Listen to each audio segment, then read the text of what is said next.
I've been, let's say, over the 3 decades in many of these conferences, and this is clearly one of the best ones that we had. Right now, we are at a very exciting point in EB research. One of the recommendations that we had from last year was to utilize events, conferences, where people can have additional learning skills, but also networking, and it's an opportunity to have these groups, these panels meeting together. So I think it is important to bring clinicians and researchers together because we can learn from each other. So everybody has a different point of view. Clinicians see more the patients, researchers know a bit more about the background. And I think if we work together and exchange our knowledge, we can do very efficient trials that meet research and criteria and also the needs of patients.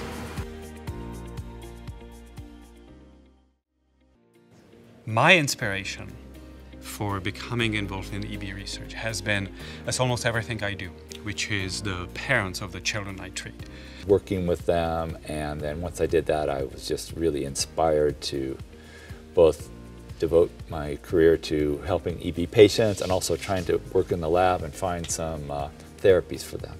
Their fortitude and sort of getting on with life despite their EB, it really inspired me to go on then and do my MD in EB research, and once I've done that I was hooked, and it's been a sort of strand of work with me ever since. Robin Eadie, wonderful man.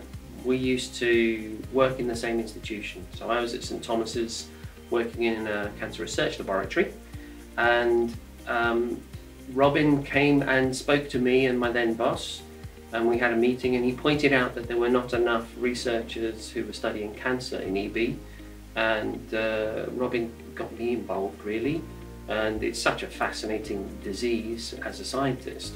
But then I got to realise how important the question was, and frankly I've been hooked ever since. So that was 15 years ago perhaps that we had this conversation. I can remember the conversation in my boss's office. It was very significant since I'm here today. You go to patient support meetings like DEBRA organizes, and you see the patients that are affected, especially the kids. You never look at the way you do science again.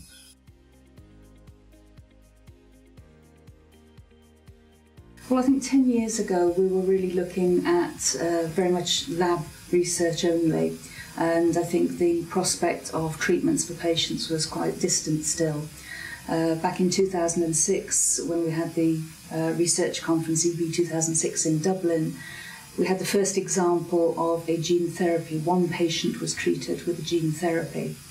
Over this following decade, we've seen that technology of gene therapy being extended to other types of EB, and also we've seen a huge development in diverse therapeutic approaches. And that's really important because EB is such a diverse disease that we need very different therapeutic options for people with different types of EB. So Pebbles has been running for a few years now. Initially we did a literature search looking at what was out there already in the natural history of EB, and although there are lots of individual case reports and small case series about all different aspects of EB, actually there's very little that documents how things progress throughout life, what the risks of various complications are by a certain age and so on. So there's very, very little out there, which means there is obviously a good need to do research and actually document things more fully. We've been collecting data now on patients from London. We now have almost 60 patients enrolled, and so we've got basic data on them, their type of EB, their clinical features, interventions they've had done, subjective and objective scores, and the socio-economic costs associated with that. But now we're going back and we're revisiting those patients in children every 6 months, in adults every 12 months. We're building up comprehensive data on people going forwards, which will be useful. Next step will be to roll it out to other centres, and so we can recruit more patients. And ultimately the aim would be to look at different types of EB besides recessive dystrophic. We have been looking at an antibody that a pharmaceutical company developed, AstraZeneca, and we've been working with this company for about 7 or 8 years. The company has been using it in their laboratories, we've been using it in our laboratories, and we have enormous amounts of data from what we call preclinical studies, which is using mice that have tumours, and we treat these mice with these antibodies, and the antibody in almost every single case, which is about 12 or 13 different types of experiment that we do, either slows down the tumour, stops the tumour, or eliminates the tumour. And this is amazing. So this is quite an unusual thing to do. So what I'm trying to do now is get this into humans. So it took us about 10 years before we were able to do the first clinical trial using genetically modified epidermal stem cells in a specific form of epidermolysis bullosa, which is the junctional form, due to mutations in the beta-3 chain of laminin 332 or laminin 5.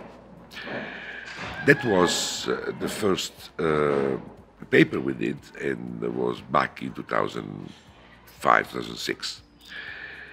Unfortunately, in that period, 2007, beginning of 2007, the entire regulations in Europe changed.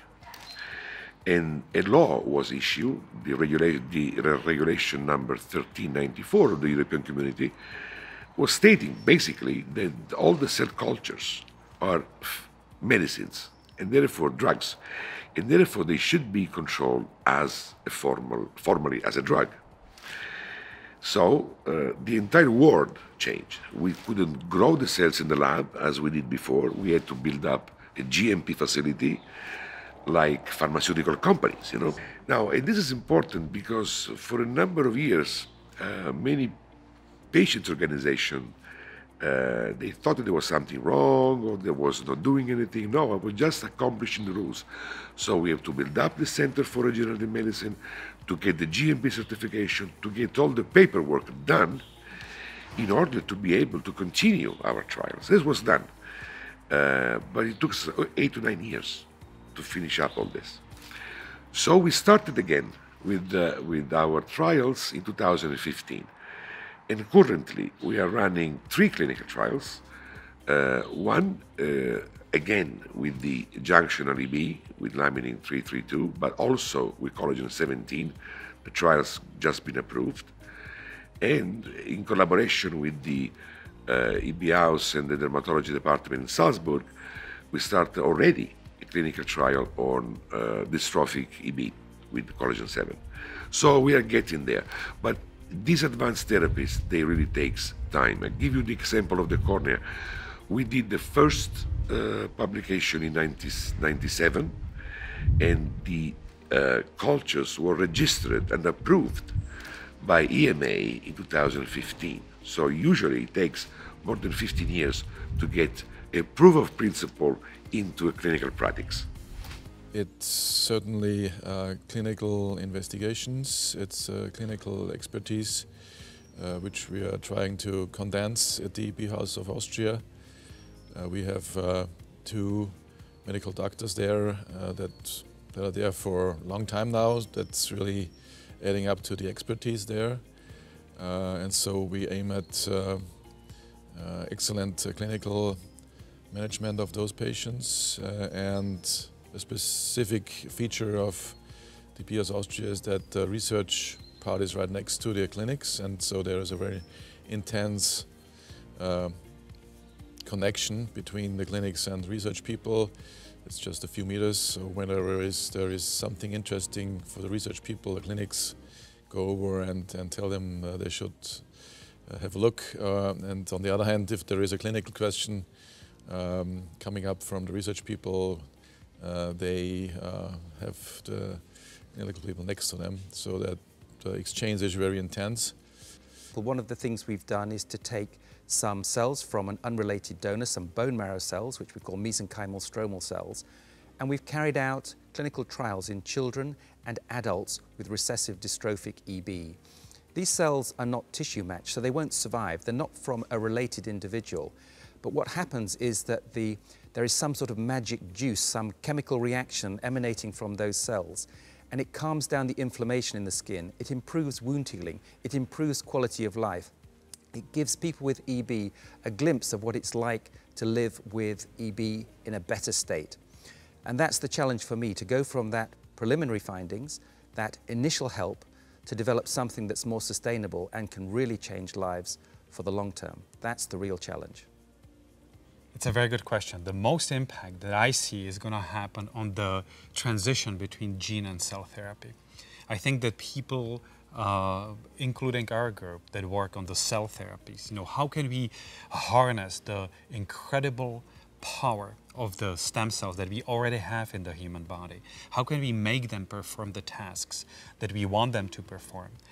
And how can we pair this with advanced way of gene correction, which is called gene editing, that I think is going to be the major impact of this particular meeting and this particular group.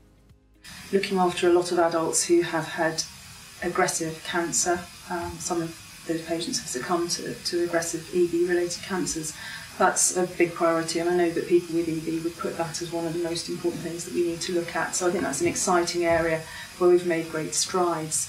I think some of the work with the antisense oligonucleotides and read-through drugs are also very exciting. They're things that you could sort of see coming closer and closer to clinical trials, or extending the sort of early phase clinical trials that have been there already. We found out a lot about a process called angiogenesis, where you get new blood vessel formation in the skin, and that seems to be particularly important in recessive dystrophic EB, and I think that that's actually driving the cancer in recessive dystrophic EB.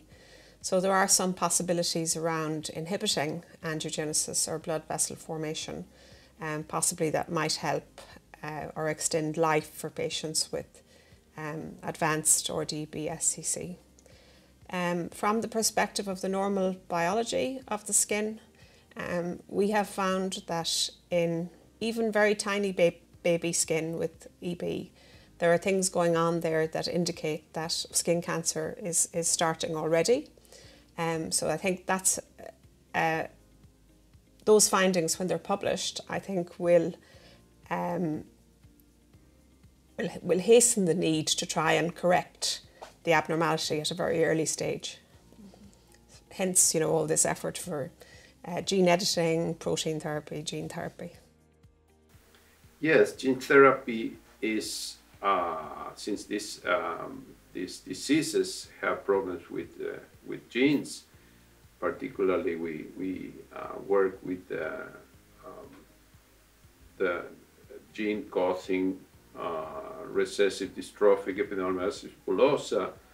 So we want to either add or include a new copy of a healthy gene, or to repair the faulty gene.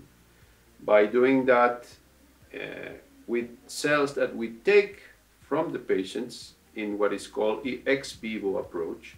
So we take the cells, we modify the cells in order to cure them, and we put them back in a graft to the patients.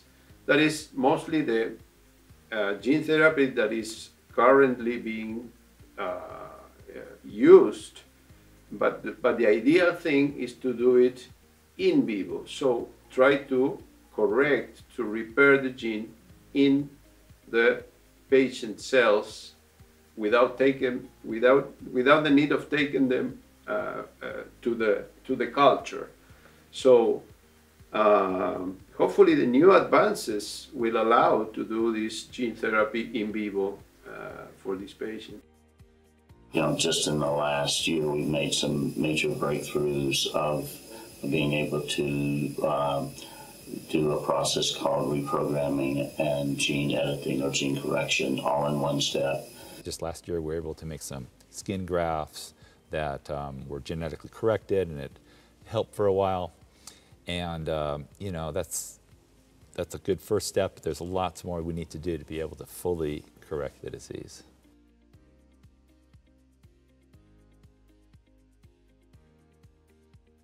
Patient involvement is vital to having successful clinical trial outcomes and to changing the way we manage EB. Well, if we're going to take things forward, that means clinical trials, and clinical trials, that means patients taking part.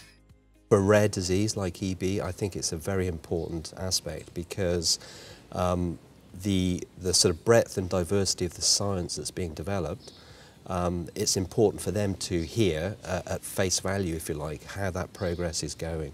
They have to go through all the procedures, so the clinical trials have to be feasible and possible for the patients to participate. We actually have to listen to the patients in terms of what they feel is required, what are the drivers that they really want us to address. They also have an important role to play when we are writing grants to help us to formulate the grants in such a way that we're addressing what are the most important things for them. And that helps the funding agencies guide their expenditure to what is going to be the most beneficial for them. I think it's vital. We need each other, actually, because, sure, this is, as a EB scientific community, we are looking for a cure, but at the same time, to be able to meaningfully bring it to the bedside, we need the patients. Without them, we cannot be pushing this science forward to find this, hopefully, a cure one day. I think as a group, my impression working with the EB community is they're incredibly motivated. They've got a devastating disease. The treatments we've got are not great, they're supportive, they're not actually altering the course of disease. So these are a group of people that are incredibly motivated to take part in clinical trials. However, living with EB every day, if, for example, you're spending 3 hours a day doing dressing changes, you may be on 10, 15, 20 different medicines that you need to take, you may have gastrostomy feeding, all of those kind of things, and trying to do a normal life, getting to school, getting to work, having a relationship, having a family, all of those kinds of things. It's an incredible sort of weight for somebody with EB to manage every day. And if you put a clinical trial and all the sort of extra things they may have to do on top of that, it's a big, big ask. So, it's not straightforward, it's not easy for patients. But I am always impressed by the willingness to get involved, even if people know that it may not benefit them directly. Ultimately, it will benefit other people with EB.